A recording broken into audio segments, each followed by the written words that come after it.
ओम शांति शांति शांति।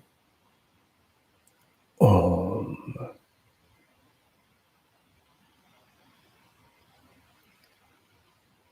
ब्रह्म मुहूर्त ध्यान उपरांत सत्संग।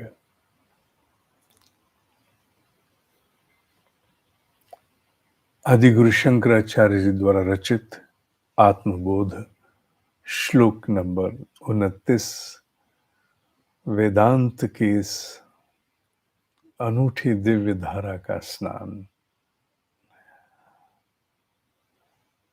क्या कोई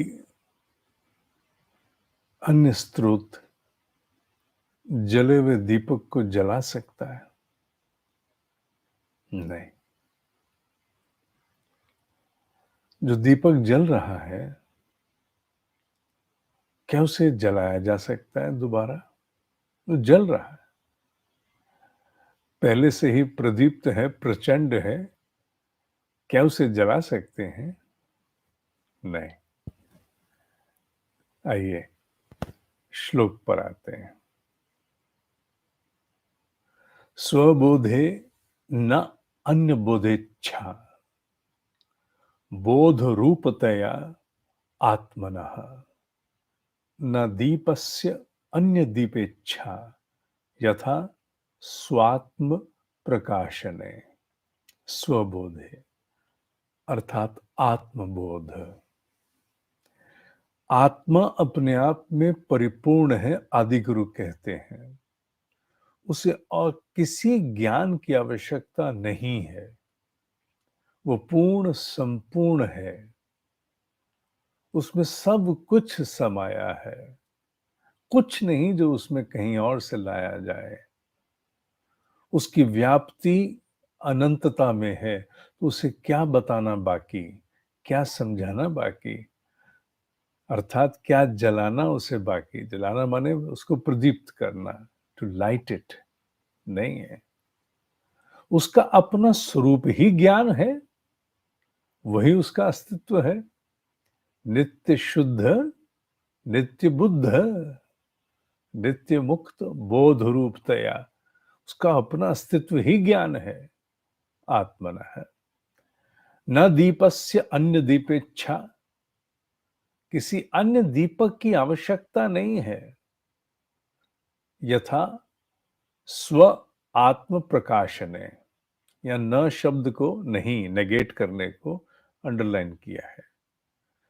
अर्थात आत्मा को किसी भी बाहर के किसी साधन की आवश्यकता नहीं है। उसी प्रकार जैसे किसी दीपक को जलाने के लिए किसी अन्य स्रोत की साधन की आवश्यकता नहीं है। अगर जो जल रहा है, जला हुआ दीपक की बात हो रही है, वो बाती की बात नहीं, बात दीपक की हो रही है, बाती की नहीं। हम मोटे रूप से बाती के दीपक को दीपक कहते हैं, जला नहीं भी हो तो भी। पर यहां उस दीपक की बात है जो जल रहा है पहले से जलते हुए दीपक को कोई बाहर से स्रोत नहीं चाहिए।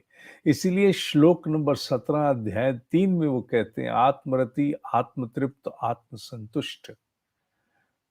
एक आत्मा अपने आप में परिपूर्ण है। इसकी एक लंबी व्याख्या हमने कर्मयोग में की हुई है कि आत्मरति आत्मतृप्त आत्मसंतुष्ट, इसका तात्पर्य क्या है।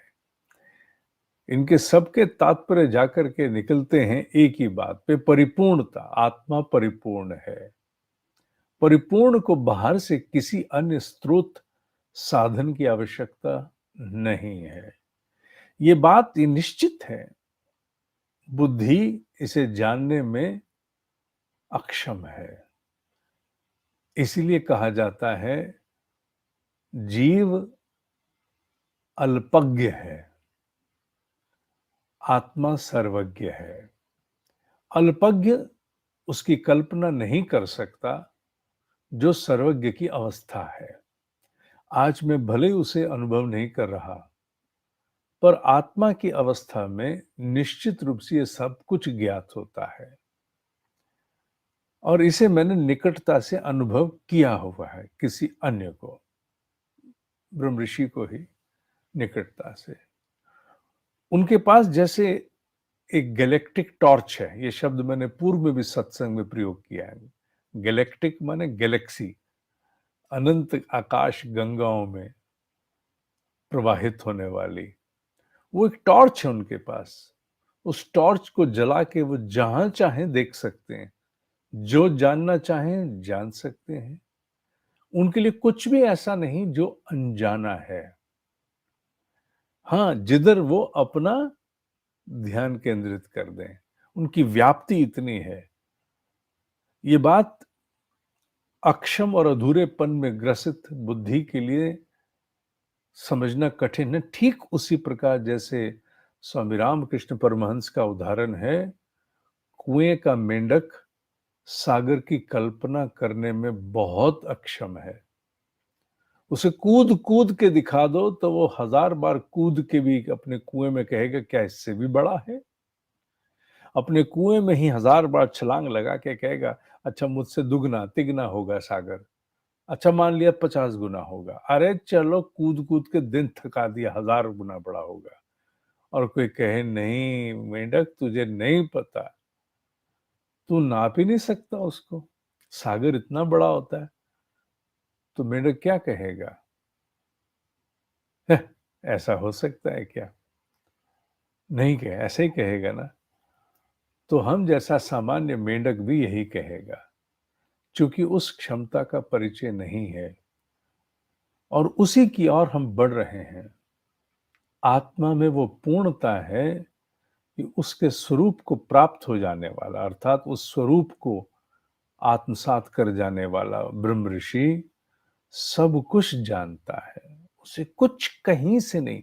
आत्मरति वो अपने आप में ही परिपूर्ण है, वो अपने आप में मग्न है। रति अर्थात मग्न हो जाना। वो अपने आप में पूर्ण मग्न है, एब्सोल्युटली इन्वॉल्व्ड, इमर्स्ड। बाहर कुछ नहीं है, कुछ नहीं है बाहर उसके लिए। बाहर से आने वाली जानकारियां उसके लिए कुछ है ही नहीं।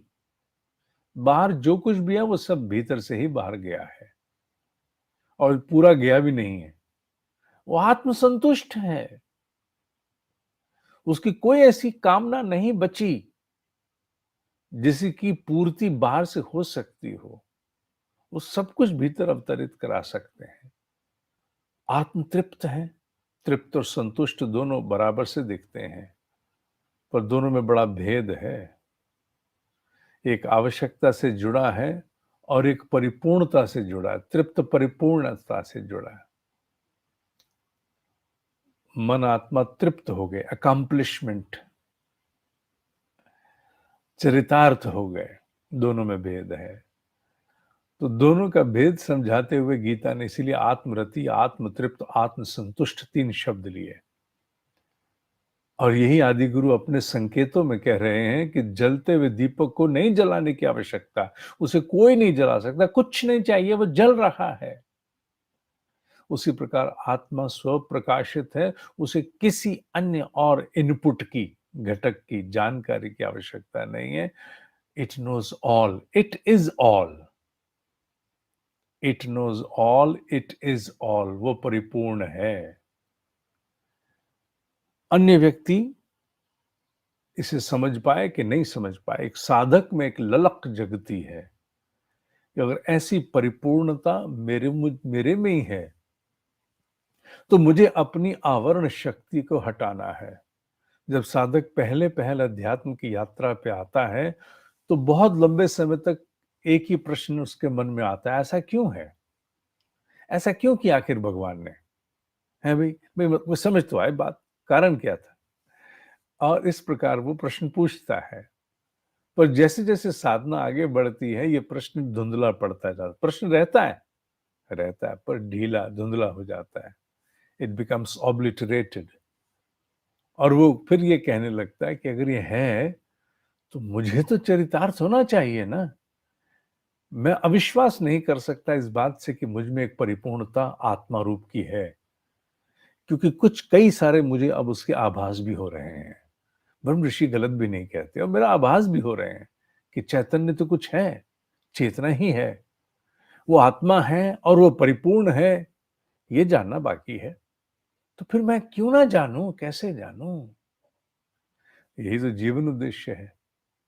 आत्मानो मोक्षार्थ जगत जगत हिताय च के द्वारा आत्मानो मोक्षार्थ। मोक्ष का तात्पर्य केवल कोई एस्केपिज्म नहीं है, क्योंकि भगौड़ेपन की इस पूरी सृष्टि में कहीं कोई गुंजाइश नहीं है। कोई कहीं भाग के नहीं जा सकता, निठल्ला नहीं बैठ सकता, अक्रमण्य नहीं रह सकता। जो यहां से मोक्ष प्राप्त करता है उसकी सक्रियता अनगिनत स्तरों पर बढ़ जाती है कहीं अन्य किसी और रूप में। वो अगर यहां से इस पृथ्वी के धरातल से, मान लिया मैं, वैसे तो वो यहां भी सक्रिय रहते हैं आके, अगर वो निष्क्रिय प्रतीत भी हों, पर उनकी सक्रियता कहीं नहीं जाती। इस सृष्टि में सब कुछ और अधिक सक्रिय होने के लिए है। जैसे हम आत्म उत्कर्ष, आत्म साक्षात्कार कहते हैं, वो एक ऐसी व्याप्ति की सक्रियता है जिसमें मनुष्य के जीवात्मा आत्मा होने के बाद उसकी कार्य क्षमता अनंत सी हो जाती है। प्रोडक्टिविटी। हाँ, अभी सोच पाने में थोड़ी कठिनाई होती है, होनी भी चाहिए, व्यवहारिक है। पर वेदांत के इन सत्य को, इन सार को जानने के उपरांत मन में साधक के, हर एक के नहीं, ललक उठती है, उठनी चाहिए। इसीलिए प्रावधान है सत्संग। सत्संग, सत्य का संग, जो अस्तित्व है उसका संग होना, अस्तित्व हेतु संग होना, संसर्ग होना। आज के लिए इतना ही।